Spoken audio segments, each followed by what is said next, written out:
কিভাবে সাইকেলটা চুরি হয়ে যাবে আমিও বুঝতে পারিনি। তো মন টন ভালো না, আমাদের এখানে এত চুরি হচ্ছে ভাই।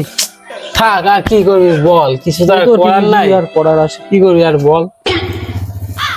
আরে ভাই, তোরা এখানে কি করছিস? মন খারাপ করেও দাঁড়িয়ে আছিস কেন? আর বলিস না।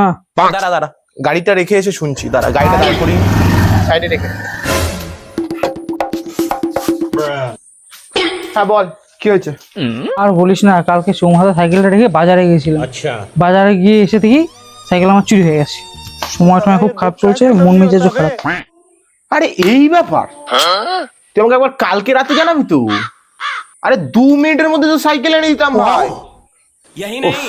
কি যে করিস ভাই, দাঁড়া আমি তোকে কথা দিচ্ছি ভাই, তোর সাইকেল যদি দেশের বর্ডারের মধ্যেও থাকে, একটা চাকাও যদি তোর সাইকেলের বর্ডারের পাশে থাকে, তো সাইকেল বিকেলের মধ্যে তোকে এসে থানা থেকে দিয়ে যাবে। আমি তো দিয়ে দেবো তোকে সাইকেল। ওহ, তুই কেন যে বললি না আমাকে, দাঁড়া আমি ফোন করে নিয়ে একটা আসছি। হ্যালো, আমার গাড়ি, কি হলো? আমার গাড়ি, কি হলো? কি হলো? কি হলো? আমার গাড়ি।